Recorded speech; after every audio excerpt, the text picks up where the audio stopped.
In this video, we are going to do one of my absolute favourite posture exercises overall, Upper Spinal Floor Twist. For Upper Spinal Floor Twist, especially if this is your first or early time doing it, I definitely recommend using a cushion or two underneath your head. We're going to come to the floor. I'm laying on my left-hand side to start with, so it's probably more straightforward if you guys do your left-hand side with me, and then feel free to mix up the order and how you start this when you do it in your own time. We're bringing our knees to hip height and we're bringing our feet directly underneath our knees. So you're not having the knees behind you or the feet kind of tucked away. We've got 90 degrees at the hips and we've got 90 degrees at the knees. What we're going to be looking out for in this exercise is what this top knee here is doing. So as we move through the exercise, which is going to look a bit like this, we're doing a twist where we open the upper body. You may notice that as soon as you take your arm over, that this top knee starts sliding away from the bottom one. And what that means is that the pelvis is compensating. So what we're trying to do is lock the pelvis in place as we rotate the upper spine. We don't want the pelvis rotating with us because then we're not achieving the change in the thoracic shoulder region like we want to. As I lay on my side like this, you can see that my left shoulder is like a bit further forwards of my body. And I want you to try and kind of untuck that shoulder so that you're laying on it like so. It feels a little bit more uncomfortable, but it just helps the exercise get performed a bit better. My head is on a pillow so that I can keep my neck fully relaxed. I'm going to have my arms out in front of me like I'm on a diving board. Remember to watch this top knee. Very slowly, we are going to watch our arm go over the top of our shoulder girdle like this, okay? As we take that arm over, we're not swinging under the shoulder, nor are we swinging over the shoulder. We're taking that shoulder directly open like this. So the elbow is in alignment with the shoulder, so it's going to open us up through the front of this chest here. And then we're going to take our left hand and just pop that on our right thigh. You're going to push down for me through that left hand. So you're not pulling the leg up towards you, you're pushing the hand down. And then with this top arm, you're not forcing it to go anywhere. So I don't want you trying to crank that arm down to the floor. We just want your body to open up gently at a time when it's ready to. So once you feel like you've kind of been hit by a little bit of resistance, in fact, I might just open things up again, gently opening it up. I'm going to take it to the point where I feel like I may be met with a little bit of resistance. And at this point, by the way, you might notice that that shoulder comes a bit further forward on the left-hand side, that's okay. I'm being met with resistance about here. So at this point, what I'm going to do, watch that top knee, keep pushing it forwards. I am going to cactus my arm. So I'm going to bring my arm into a cactus position like this, and this is just going to help you get more of an opening across the shoulder without there being any compensation through the lower arm. So when the arm is extended, it's easier for the shoulder to be popped out of position like this, and what we really want is for that shoulder to be behind you on that right hand side. So we bend our right elbow. You're going to spread your fingers nice and wide into that active starfish position, and we're going to roll the shoulder blade so it's back and down behind us. We're going to gently turn our head, keep pushing that top knee slightly forward. We're finding our sweet spot. We're not forcing our body to go anywhere that it doesn't want to go. I'm going to set the timer now. We're going to do 3 minutes here. And over a period of time, what we are trying to do is use time, gravity, our breath, and our shoulder to create change. So we're breathing into our nose, sending the breath deeply into the ribs, the belly, and the lower back. So really trying to expand any tension that you might feel through your rib cage. We're trying to pull that shoulder blade back and down behind us. So we're really opening ourselves up through the front of the chest. Keep breathing. The right hand stays active, so we're spreading those fingers wide apart from each other, stretching out the palm. We're also doing the same thing with the left hand, so we're spreading the fingers on the left hand wide, pushing down gently into that leg. We're not pulling the leg up to us. Keep pushing that right knee, slightly further forwards. Keep rolling the shoulder back and down. When you feel like you're ready to, feel free to do a little bit of a neck twist. but you don't want to twist the neck further than your body can cope with. And we're just breathing into this. So your goal here is not for your hands to touch the floor. If your goal is for your hands to touch the floor, then what will happen is, and this is why I'm doing it in the cactus position, your arm is outstretched. You'll be able to touch the floor probably with your hand, but you won't be moving from the shoulder, you won't be moving from the thoracic spine, which is what we're trying to achieve here. So we're not forcing anything. We want this movement to truly come from the rib cage and the shoulder, not from the hand and through the arm. So keep the hands active, top knee forwards, roll that right shoulder back and down behind, twist the neck as far as is comfortable, and I want you to try and create length through your whole spine. So I want you to try and think about creating as much space between the top of your head and your pelvis as possible. So we're really trying to lengthen ourselves, and you might find that that gives you a little bit more stretch, a little bit more movement.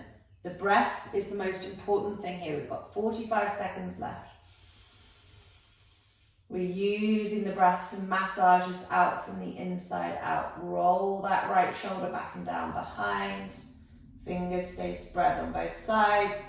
Right knee pushes forward so it doesn't slide away from the left. My body is trembling. I'm not quite sure where the release is coming from, but something good is happening.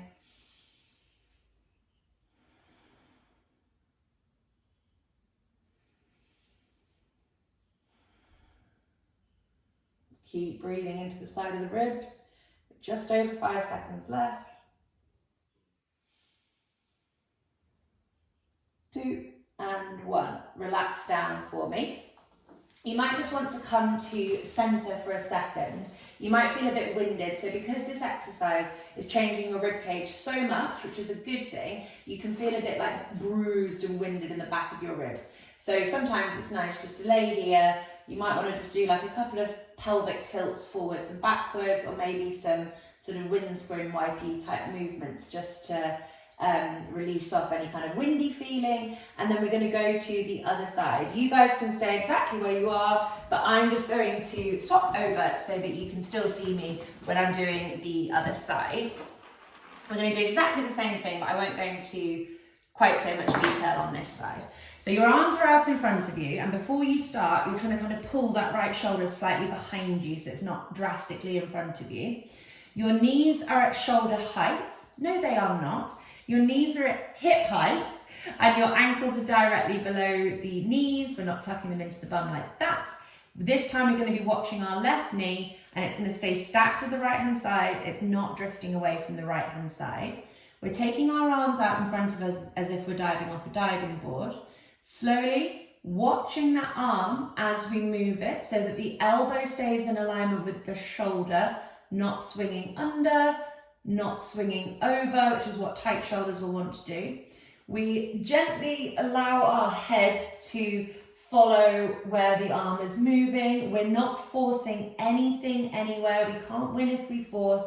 When we found our sweet spot, we're going to cactus that left arm, spread the fingers nice and wide, roll that shoulder blade back and down behind us, and we're going to breathe deeply. So the breath is the most active thing here. Off we go. Keep that left knee gently pushing forwards. The right hand pushes down, but it doesn't pull the leg up. The left shoulder blade rolls back and down behind us. The left fingers are super active, and we're trying to create that length between our pelvis and the top of our head. And we're just breathing here. Oh, I love this exercise so much. I never get tired of it. I pretty much do this exercise every day. Keep trying to keep the shoulders away from the ears on both sides. So you might notice that they're trying to hunch up. Pull them down. Get that depression of the shoulder going on. Twisting the head as far as is comfortable. Pulling that shoulder back and down behind. We're not trying to take the arm anywhere too far. Ultimately, the release needs to happen at the rib cage, and it needs to happen at the shoulder. Oh, caught my breath there. Creating that length through the spine. Spread the fingers on both hands nice and wide. Rolling my shoulder back and down. A little bit more rotation at the head for me, I think.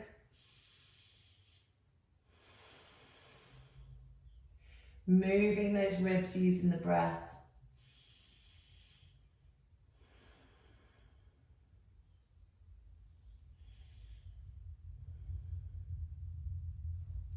Keep breathing. We're about halfway through. You may feel like a completely different person from side to side, by the way, on this exercise. So for me, my right shoulder feels tighter, but this is much harder for me to rotate through my left rib cage.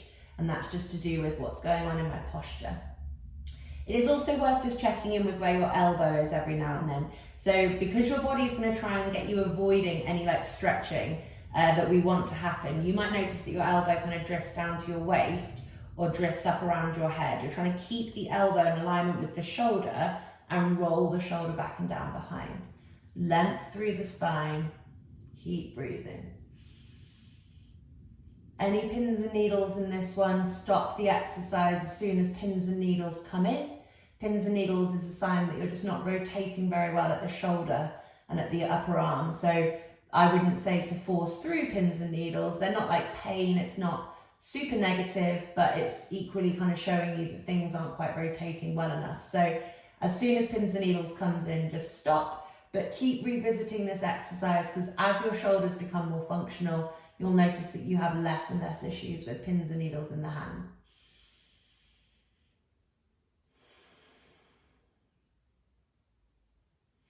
Active through that left shoulder. 3 seconds left. 3, 2, and 1. Amazing job. So that was upper spinal floor twist. We'll take ourselves back to our back. Remember, you can do any kind of pelvic tilt movements here that you need, any windscreen wiper movements that you might need. But this is one of my absolute favorite exercises for getting rid of thoracic rotation, rib cage rotation.